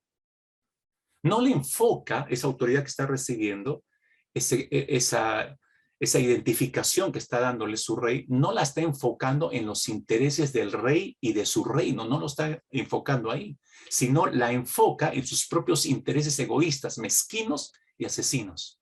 Ahí está enfocado. En otras palabras, Amán, hermanos, anota esto, Amán está usando una autoridad que no le pertenece, le está usando mal.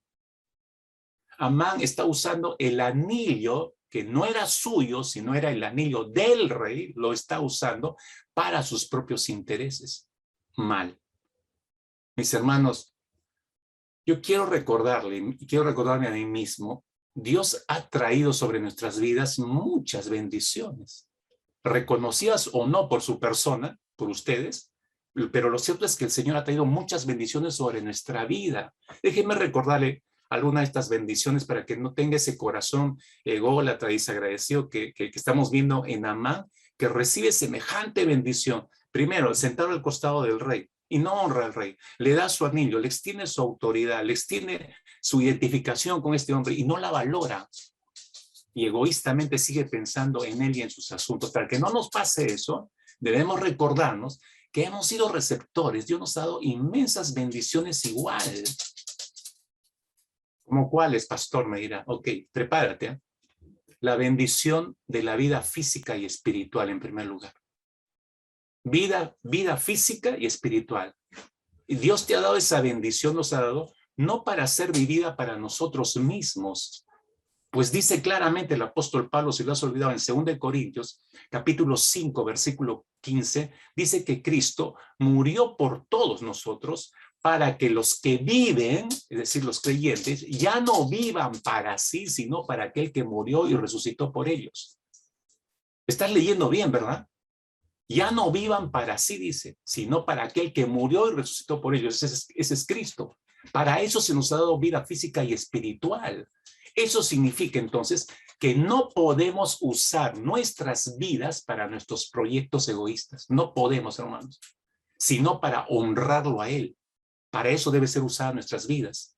La forma en que vivamos, hermanos, la forma en que vivamos debe darle honra y debe darle gloria a Cristo. Nuestro sistema de vida, nuestro estilo de vida debe estar enfocado en darle honra a Él. ¿Qué mejor manera de darle honra a Él que usando nuestra vida física y espiritual en la misión de Dios? Dígame si no hay mejor forma que eso. Dígame que si no hay mejor forma de agradecerle a Dios por la vida física y espiritual que hemos recibiendo, usando esta vida en la misión de Dios. Es la mejor forma de darle las gracias. Es una gran bendición que hemos recibido, no es la única.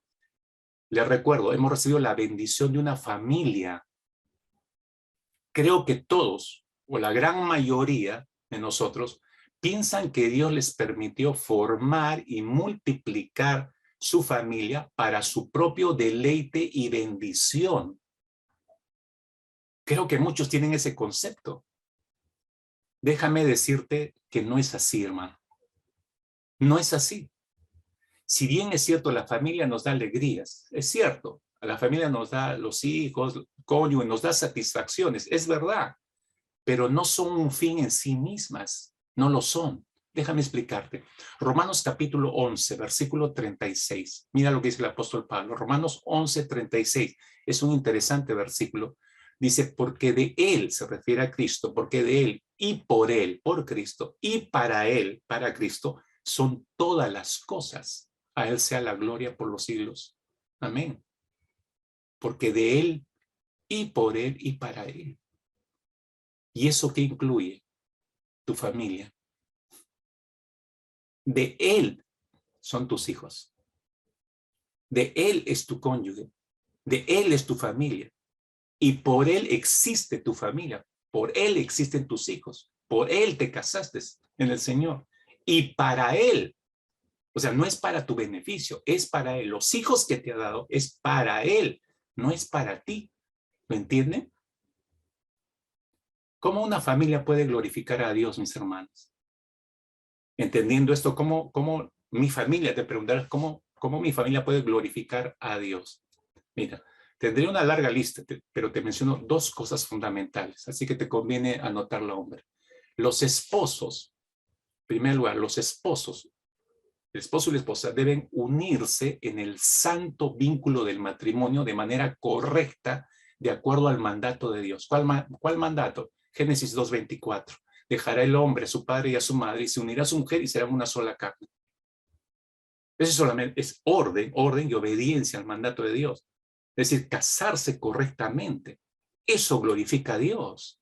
Y glorificando hacia el Señor, están dejando un gran ejemplo para sus hijos, que así son las cosas, así hay que obedecer a Dios. Están dándole un ejemplo de sujeción a la palabra del Señor a sus hijos. Con esto estoy diciendo que todos los convivientes no le están dando ningún buen ejemplo a los hijos. Ay, pastor, pero no les falta nada, les ir al colegio y todo esto y por varios años. Sí, pues, pero no le estás dando ejemplo de obediencia a este mandato del Señor. Y esta es la mejor herencia que puedes dejarle. Eso glorifica a Dios. Una pareja bien casada, correctamente casada, en los términos de Dios, le da gloria a Dios y le da buen ejemplo a los hijos. Eso en primer lugar. O sea, la familia debe empezar correctamente. No es que primero, ay, que se me ve el tiempo, primero voy a tener un hijo y después pienso con quién me caso. No, no, no. Te equivocaste. Así no funcionan las cosas delante de Dios. Orden. Orden. Esto es lo primero. ¿Cómo más podemos glorificar a Dios? En segundo lugar, luego, cuando ya son padres, y de hecho Dios va a bendecirlos con familia, con hijos, deben enseñarle a sus hijos a amar a Dios de manera integral, tal como lo manda Deuteronomio capítulo 6, versículos 5 al 7. Eso deben enseñar a los hijos. Y amarás a Jehová tu Dios de todo tu corazón y de toda tu alma y con todas tus fuerzas, le dice a los cabezas de familia el Señor. Y estas palabras que yo te mando hoy a ti, que como cabeza de familia, estarán sobre tu corazón y las repetirás, versículo 7, a tus hijos. Y hablarás con tus hijos de ellas. ¿Dónde? Estando en tu casa, andando por el camino, al acostarte y cuando te levantes. Dime si ahora no hay más tiempo para hacer esto con esta pandemia. Otra cosa es que no quieras hacerlo. Otra cosa es que te hayas olvidado absolutamente este mandato de parte del Señor. Pero esto es lo que lo glorifica a Dios como familia. Ahora, no solamente debes enseñarle a amar a Dios integralmente, sino como dice el apóstol Pablo, hablando específicamente a los padres, en su carta a los Efesios, capítulo 6, versículo 4, dirigido a su deber para con los hijos, les dice, criadlos en disciplina y amonestación del Señor. ¿Eso qué significa? Que hay que criarlos y guiarlos de acuerdo a la palabra del Señor, ¿no? Y guiarlos de acuerdo a la palabra del Señor, ¿hacia dónde? Hacia primeramente la salvación de sus almas. Y en segundo lugar, a que sean capaces de responder cuando Dios los llame, no solo a salvación, sino cuando los requiera Dios para una misión específica. De tal manera que vayan donde Dios los requiera. No es que, ay, no, pobrecita mijita, ay, no, que se quede con nosotros, ay, no.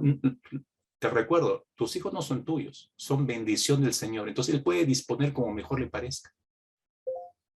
Los padres son los que quieren retener, los padres son los que no desobedecen a Dios, no educan a sus hijos con la priorización de la misión de Dios en sus mentes, no los educan así. Y estos dos versículos que les he mencionado le demandan a los padres que hagan eso, que preparen a sus hijos para el momento del llamado de Dios a salvación y el llamado al campo de misión. Los padres deberían preparar a los hijos, en realidad. Pero los están reteniendo para sí.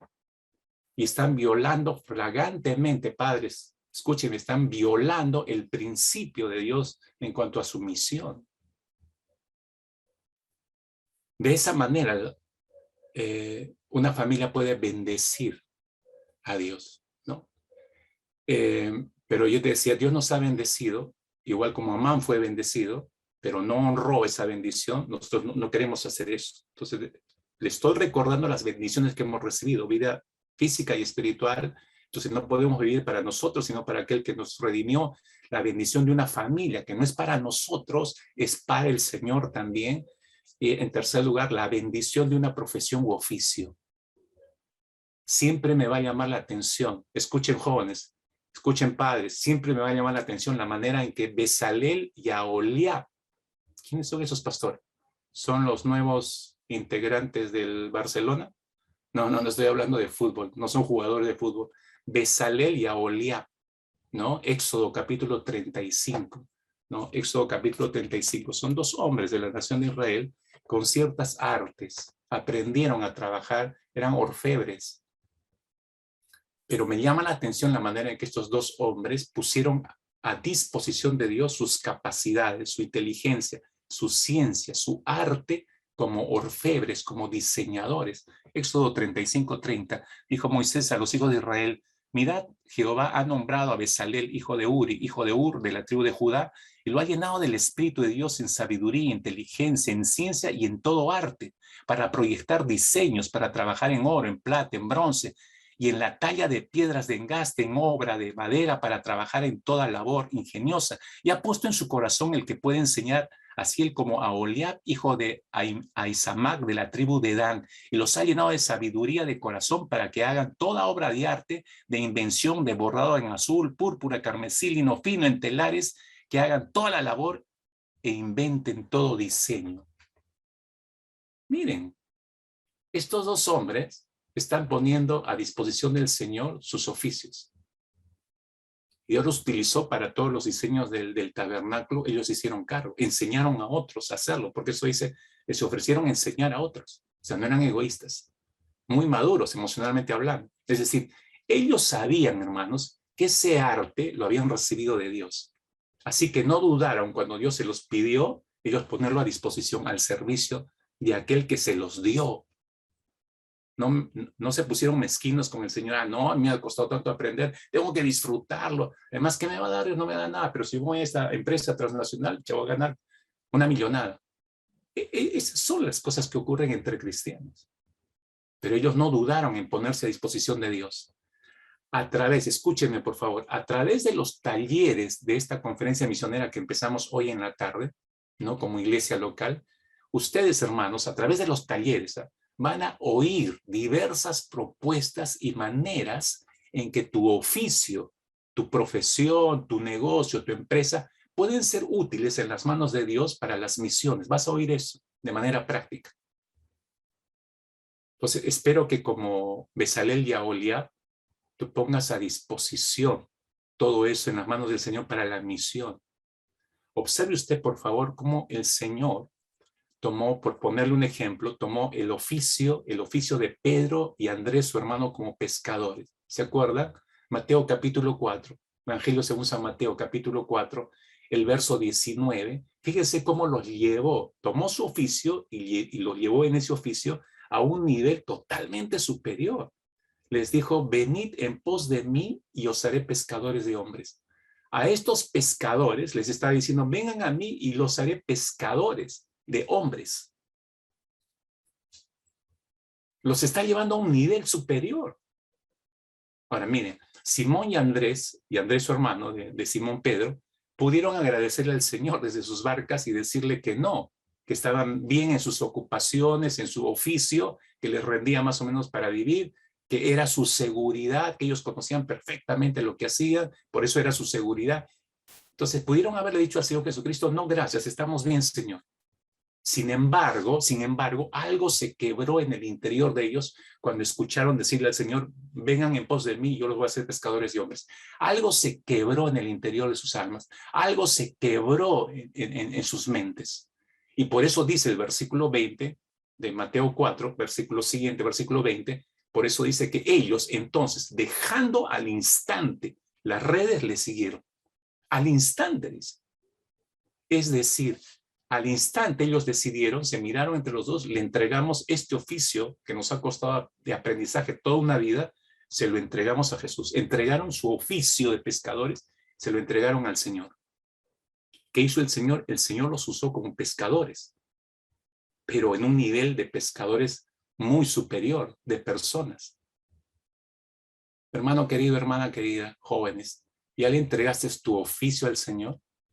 ¿Ya le entregaste tu profesión al Señor? ¿Ya se la rendiste? Es posible que más de uno, que ahorita estoy viendo a los pocos que me están mirando medio raro, que alguno quiera preguntarme, ¿y por qué debo entregarle también mi oficio o profesión al Señor? No es suficiente que esté asistiendo a la iglesia, que esté conectado y que vaya a un grupo de encuentro y que salga a veces a evangelizar con la gente. ¿Por qué debo entregarle mi oficio, pastor? Bueno, te doy la respuesta rápidamente. Porque hasta de eso, de tu oficio, de tu profesión, hasta de eso le vas a tener que rendir cuentas a Dios. No es cuento mío. Así dice 2 Corintios capítulo 5, versículo 10. Así dice textualmente, 2 Corintios 5, 10. Dice, porque es necesario que todos nosotros comparezcamos ante el tribunal de Cristo para que cada uno reciba según lo que haya hecho mientras estaban en el cuerpo, sea bueno o sea malo. Para que cada uno reciba según lo que haya hecho mientras esté en el cuerpo. ¿Qué has hecho con tu profesión? ¿Qué has hecho con tu oficio? Y lo que has hecho refleja si eres un ególatra o si adoras al Señor verdaderamente. Porque si eres un ególatra, has hecho mal. Pero si adoras al Señor, es algo bueno. Por eso te preguntaba, ¿le has entregado ya tu oficio al Señor? ¿Le has entregado tu carrera? ¿Le has entregado tus habilidades? ¿Tus capacidades? ¿Ya las rendiste a los pies del Señor? Miren, esta es la bendición que hemos recibido, profesiones u oficios, pero eso no es para nosotros, es para ser usado en la misión de Dios. Hemos recibido la bendición de los dones espirituales, hermanos. Es clarísimo el texto de 1 Corintios 12, 11. Este es el contexto de descripción de los dones espirituales, te recuerdo, 1 Corintios 12, versículo 11. En ese contexto de explicación de dones espirituales y refiriéndose a los creyentes, dice el versículo 11, todas estas cosas, ¿cuáles cosas? Todos los dones que usted ve en los versículos anteriores que ha detallado el apóstol. Todas estas cosas las hace uno y el mismo Espíritu, dice, repartiendo a cada uno en particular como él quiere. Repartiendo a cada uno, a cada creyente, a cada uno, dice. Eso significa, hermanos, por favor, entiéndalo, significa que no existe creyente que no tenga al menos un don espiritual y ha recibido. Y ha recibido. La pregunta es, ¿qué estás haciendo con ese don? ¿Lo estás usando para edificar la iglesia? Y si lo estás usando para la gloria de Dios o para tus propios intereses. Y digo esto porque es lamentable decirlo, porque no queremos tapar el sol con un dedo. Es lamentable admitir que hay algunos cristianos que han recibido el don, por ejemplo, de sanidades, o han recibido el don como evangelistas, y lo han usado para enriquecerse vilmente, hermanos, engañando a la gente. Es triste decirlo, pero eso ocurre. Por eso yo estaba preguntando, ¿estás usando el don que te ha dado el Señor? ¿Lo estás usando para quién? ¿Para la gloria de Dios o para tu propio beneficio, tus propios intereses? Lo cierto es que hemos recibido los dones espirituales como una bendición de Dios, hermanos. Finalmente, hemos recibido la bendición de tener la autoridad de Dios, su autoridad. Jesús fue muy claro cuando les dijo a sus discípulos, hermanos, y otra vez otro texto que recontra conoces, Mateo 28, versículo 18 y 19. Toda potestad, dijo el Señor, me es dada en el cielo y en la tierra. Por tanto, id y hacer discípulos a todas las naciones. Es decir, lo que Jesús está diciendo acá es la misma autoridad que yo tengo en el cielo, con la cual yo vine a este mundo para redimirlo, con esa misma autoridad los envío, les está diciendo. Y al enviarlos en su nombre, también obviamente les está dando esa misma autoridad, porque sin esa autoridad no iban a poder hacer lo que se les estaba comisionando. Entonces el Señor les está alargando su anillo. Regreso al ejemplo de Amán con Asuero. Están recibiendo ese anillo de autoridad. Ya lo recibimos, hermanos. Ya está con nosotros. Entonces el Señor espera que prioricemos y enfoquemos bien en esto, ¿no? Porque ya tenemos la autoridad. ¡Qué gran bendición!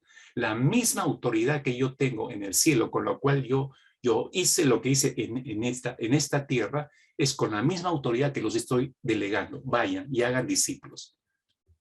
Así que no debemos usar esa autoridad, mis hermanos, de manera impropia. Es decir, juzgando, condenando a las personas. No se nos ha dado esa autoridad, ¿no?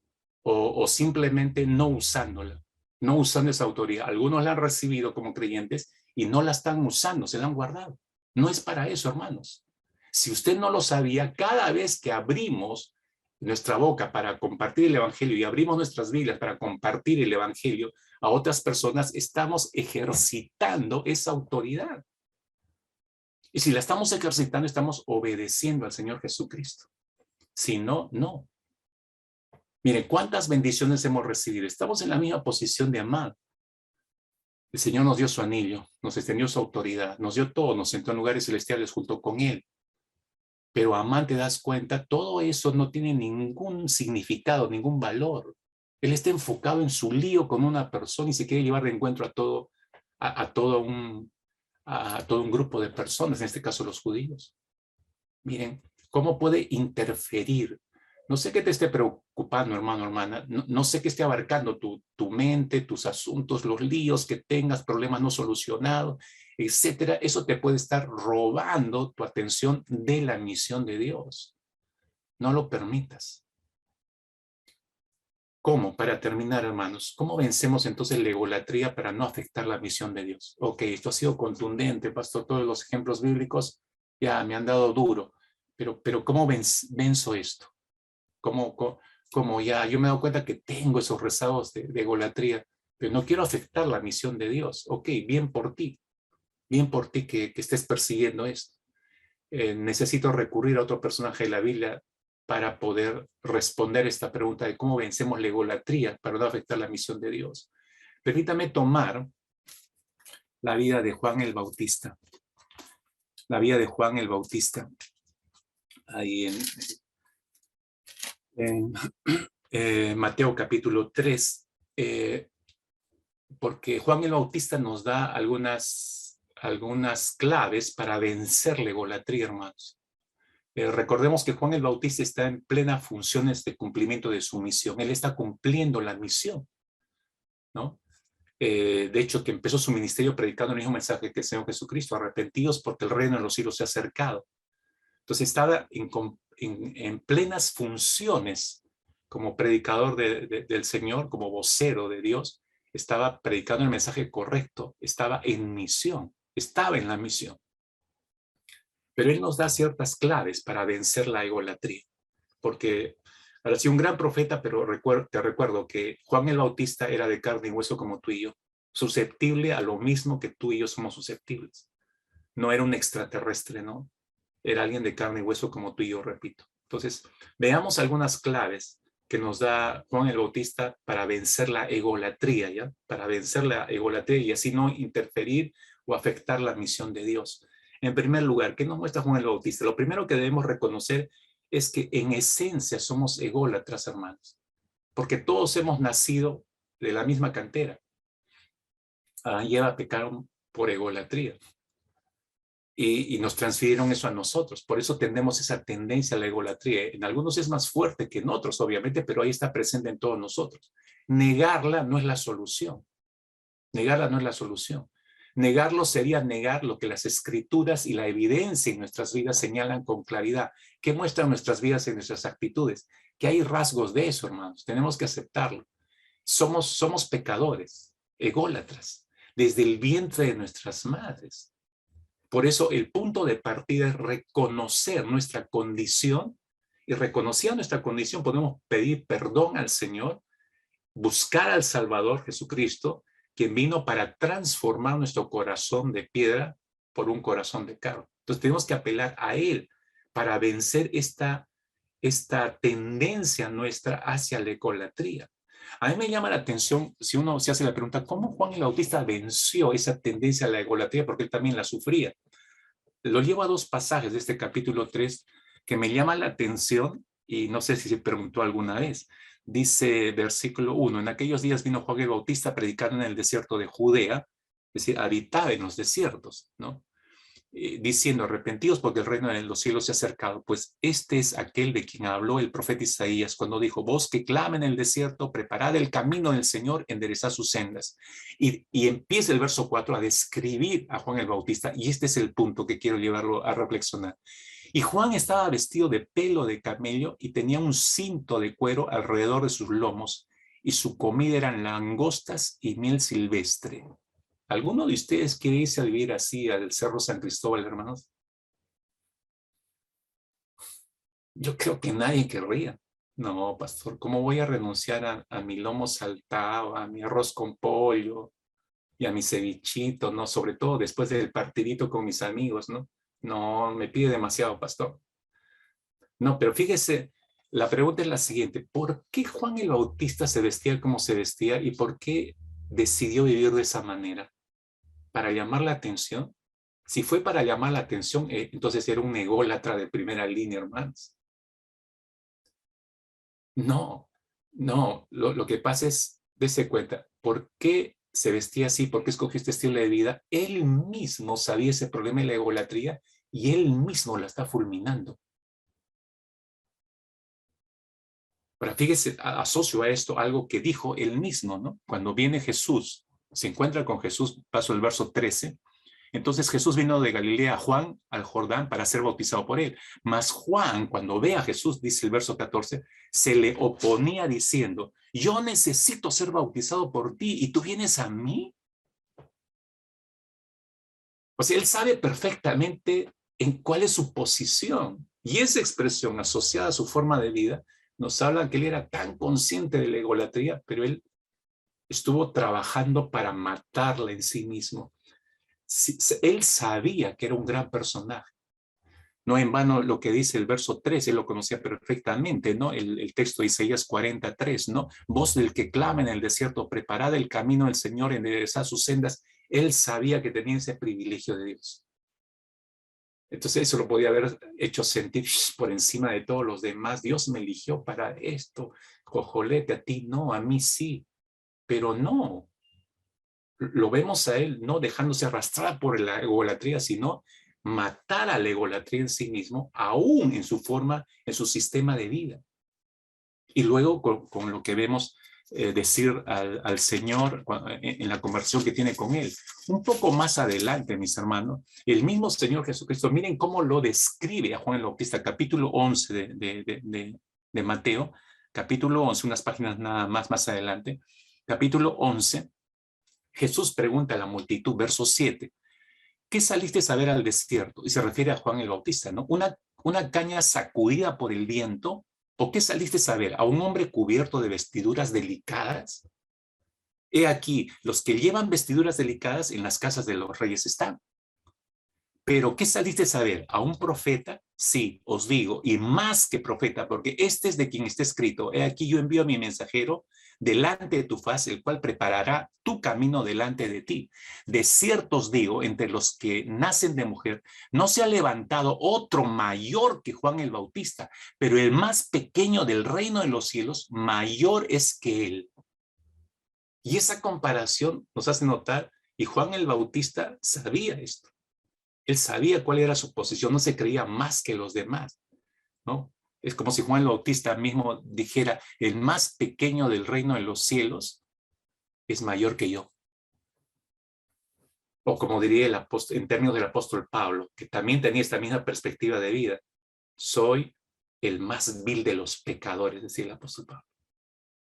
Eso es tener un correcto entendimiento de nuestra egolatría y matarla en nosotros mismos para que no se nos suban los humos, como se dice, para que el ego no nos lleve a superar a Cristo Jesús. No, primero tenemos que reconocer en esencia que somos ególatras, mis hermanos. Lo traemos desde el nacimiento, pero lo tenemos que rendir ante el Señor. Lo segundo que nos enseña Juan el Bautista es que, y es otro de los remedios para desactivar la egolatría, es ver nuestras vidas a la luz del juicio venidero,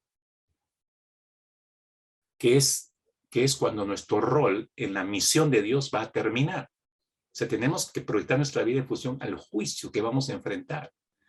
Hermanos míos, escuchen, nuestro ego nos hace creer que tenemos toda una vida por delante y que siendo así, entonces, si tenemos toda una vida por delante, podemos hacer con nuestra vida lo que se nos pegue la gana, lo que querramos.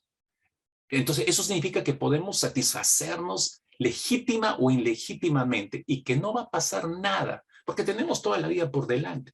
Pero, hermanos, el creyente sensato vive a la luz de ese juicio venidero porque sabe que rendirá cuentas de todo lo que hizo en esta vida.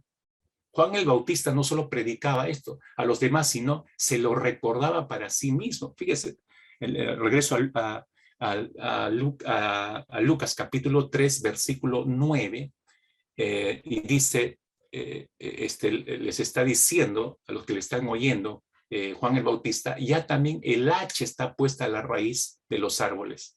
Por tanto, todo árbol que no da buen fruto se corta y se echa en el fuego. El hacha está puesta a la raíz de los árboles. ¿Qué significa eso? El juicio venidero. Juan el Bautista estaba consciente de que había un juicio venidero. Entonces, él no le iba a dar rienda suelta a la egolatría. No, porque él la está matando en él mismo. Porque yo tengo que ver mi vida, pensó Juan el Bautista, que voy a rendir cuentas al Señor. Y si él me mandó a abrir el camino para el Salvador, lo hago. De principio a fin lo respeto. ¿Qué le costó eso? La vida. Le costó la vida, hermanos. Pero ese es otro remedio para desactivar la egolatría, ver nuestras vidas a la luz del juicio venidero. Y por último, en tercer lugar, otro de los remedios para desactivar la egolatría es siempre reconocer cuál es nuestro rol en el cumplimiento de la misión de Dios. ¿Cuál es nuestro rol, hermanos? Nosotros solo somos pecadores perdonados en las manos de un Dios justo y santo, hermanos. ¿Me escuchó? Somos pecadores perdonados. Y estamos en las manos de este Dios santo y justo que nos salvó, quien ha tenido a bien nombrarnos sus embajadores, no mereciéndolo. Solo somos esclavos a su servicio de voluntad propia. La gente tiende a idolatrar a los siervos de Dios, usted sabe eso. Y nuestro ego reacciona inmediatamente ante cualquier adulación que recibamos.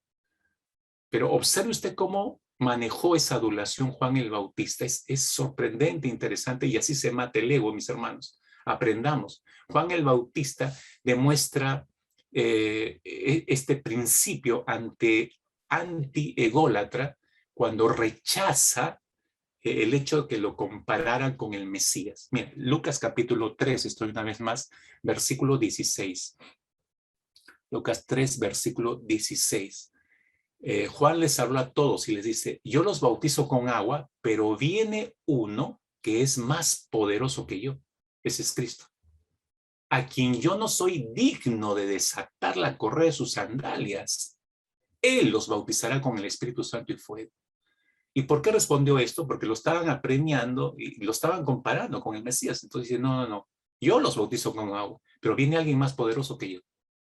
Y ese poderoso que viene, ese Mesías, no soy ni digno de desatarle la correa de sus sandalias. Fíjense hasta qué punto había traído abajo su egolatría Juan el Bautista para decir esto, hermanos. Para decir esto. Él sabe exactamente cuál es su rol en el cumplimiento de la misión de Dios. En la misión de Dios viene el Mesías, el Hijo de Dios. Yo simplemente voy anunciando para abrir el camino. Ese es mi rol. Hermano, hermana, ¿ya identificó cuál es su rol en la misión de Dios? Nuestro rol para todos los creyentes en sentido general está claramente descrito en Mateo 28, 18 al 20. Está claramente descrito. Ese es nuestro rol. Debemos tener la suficiente humildad como Juan el Bautista para desempeñar nuestro rol bajo cualquier costo. Para así, por último, otro de los remedios para desactivar el carácter ególatra que nos muestra Juan el Bautista es sin duda el desprendimiento y la generosidad. Nunca debemos creernos el cuento, mis hermanos, de que nosotros lo merecemos todo por encima de las demás personas. Como lo hemos dicho y lo vuelvo a repetir, eso mismo fue lo que hizo nuestro Señor Jesucristo al despojarse de su propia gloria y venir como siervo para buscarnos y salvarnos a nosotros que estábamos perdidos. Nosotros estamos perdidos ¿en qué? En nuestra egolatría. Estamos perdidos en nuestra egolatría y en nuestros pecados para destrucción. Pero Él vino y se humilló para venir generosamente a alcanzarnos. Nos dio una gran lección de desprendimiento, hermanos. Al haber sido nosotros entonces rescatados por Cristo, entonces debemos seguir su ejemplo, valorando al resto de nuestro prójimo y siendo sensibles a su necesidad. Este es un gran y excelente antídoto, hermanos, para la egolatría, pues nos hace pasar más tiempo pensando en las necesidades del prójimo que en nosotros mismos. Miren cómo lo aconseja Juan el Bautista. Está ahí en Lucas capítulo 3, versículo 11, en la segunda parte. Dice, Juan el Bautista les dijo, el que tiene 2 túnicas, comparta con el que no tiene. Y el que tiene que comer, haga lo mismo. Es decir, comparta. ¿Por qué les está recomendando esto? Porque este es un gran antídoto contra la egolatría. Mientras más somos sensibles a la necesidad de los demás, menos estoy pensando en las mías. De las mías se hace cargo el Señor y debo tener la convicción de que así es. Y voy a confiar de que así es. Una vida servicial, hermanos, que busque comprometerse con los débiles y el necesitado es uno de los mayores remedios contra la adicción a la egolatría, hermanos. Basta que sigamos el modelo de vida adecuado de nuestro Señor Jesucristo para que nunca más caigamos en esta trampa de la egolatría. Y en estos tiempos es una verdadera pandemia la egolatría, hermanos. Una verdadera pandemia, peor que la del COVID-19. Termino con unas palabras del Señor Jesucristo que creo que son claves acá, aún en esta historia. Se da cuenta cómo Amán, habiendo recibido todas estas bendiciones, él no las reconoció. No intentó vencer la egolatría. Nosotros sí tenemos la oportunidad de hacerlo porque la estamos identificando, hermanos. La estamos identificando. Pero quiero terminar con unas palabras del Señor Jesucristo. En el primer discurso, el primer mensaje de nuestro Señor Jesucristo, cuando empieza su ministerio terrenal, y era su primera aparición pública, ministerialmente hablando, nuestro Señor Jesucristo sabía que iba a ocurrir ese momento. Y Él escogió el lugar, ¿no? La sinagoga de donde vivía. Entonces, pensando en ese momento, como lo haría cualquier persona, usted ha escuchado últimamente bastantes discursos, ¿no? Del presidente de la nación, del premier, de los ministros. Hemos escuchado discursos por todo lado. Y usted se da cuenta, todos están cuidadosamente preparados para que la estrella sea el que los presenta. O sea, todo gira en, yo voy a hacer esto, yo voy a hacer lo otro, yo voy a dar por aquí, voy a dar por allá. La estrella es uno. Están apuntados hacia eso. El Señor Jesucristo, y eso muestra el ego de nuestros gobernantes. El Señor Jesucristo, pensando en su primer discurso a la nación, entre comillas, Él pudo haber escogido muchos pasajes del Antiguo Testamento, hermanos. Podía haberlo hecho, donde se exaltara su majestad, donde se exaltara su omnisciencia, su omnipoder, el respeto y el honor que Él merece recibir, de exaltar su soberanía sobre todo el universo y sobre todos los seres humanos. Él pudo haber escogido y armado un discurso así, un mensaje de ese tipo, y tenía varios textos bíblicos para eso. Pero qué curioso, hermanos, si usted lee ese primer discurso, Lucas capítulo 4, el primer mensaje de Cristo en aquella sinagoga, cuando se presenta en esta sinagoga, busca un pasaje que no demuestra un carácter ególatra, sino demuestra el verdadero carácter del Salvador, que está por encima de toda egolatría enfermiza. Entonces, él abre el rollo del profeta Isaías, verso 17, capítulo 4 de Lucas, verso 17, y empieza a leer. Dice que le entregan el rollo del profeta Isaías, abriéndolo, hay el lugar donde estaba escrito, y lee, dice, el Espíritu del Señor está sobre mí, porque me ha ungido para anunciar el evangelio a los pobres. Me ha enviado para proclamar libertad a los cautivos y la recuperación de la vista de los ciegos, para poner en libertad a todos los oprimidos, para proclamar el año favorable del Señor. Ahora se imagina cuando él enrolla el papiro que leyó, dice que la gente, todos los ojos de todos estaban puestos sobre él. ¿Qué está diciendo? Su discurso no fue popular, obviamente, pero nota, Jesús revela su carácter como Salvador, que está por encima, insisto, de toda egolatría enfermiza. No se echa flores para sí, sino habla de los desposeídos, necesitados, no solamente materialmente hablando, sino espiritualmente sobre todo, y que ha sido enviado para la redención de todos ellos. Y lo que decíamos hace un instante, uno de los mejores remedios para la egolatría es la sensibilidad para atender la necesidad de los demás. Y eso estaba mostrando Jesús. Qué tremenda forma de empezar su ministerio, hermanos. Si nosotros no hemos empezado así nuestras vidas ministeriales, al menos planteo esto, hermanos. Se lo digo en el Señor y con amor. Al menos terminemos nuestro recorrido haciendo esto, ¿no? De los pocos años que nos pueden quedar encima. Amán no terminó muy bien, usted conoce la historia, él preparó una horca para deshacerse de Mardoqueo y le salió todos los planes al revés. En esa misma horca, en su propia casa preparado, ese cadalso, en esa misma horca fue eliminado Amán, porque el rey Asuero descubrió realmente que él era el perverso en toda esta trama. Y es que ese es el fin de la egolatría, mis hermanos. La egolatría termina por matarnos, como el pecado. No importa cuánto corramos, cuando nos alcance, nos va a matar. El pecado nos va a matar. Así que evitémonos ese dolor, hermanos, y evitemos ese dolor a otros. Aprendamos esta gran lección. La egolatría puede ser un gran tropiezo para el cumplimiento de la misión. Entonces tenemos que tratarla de manera individual y personal. Delante del Señor tenemos que tratarla, como la trató Juan el Bautista, como la trató el propio Señor Jesucristo. Tenemos suficiente ejemplo ahí, mis hermanos. El asunto es decidir. Oremos ahí. Señor, dígale, Señor, gracias por tu palabra, gracias por Juan el Bautista, Señor, por estas sendas lecciones de un antídoto contra la egolatría. De hecho, dígale hermano, hermana, de hecho, Señor, que yo tengo mucho que trabajar delante de ti, Señor. Yo no voy a poder vencer la egolatría en mi corazón. Tú eres el que vas a vencerla en tanto que yo me abra a ti, Señor. Porque me estoy dando cuenta que esto está siendo una gran oposición a mi obediencia a la gran comisión, Señor. Y por eso no estoy evangelizando y por eso no estoy discipulando a nadie. Perdóname, Señor, de verdad, perdóname. Dígale, Señor, aquí estoy. Realmente aquí estoy, Señor, aquí estoy para ti.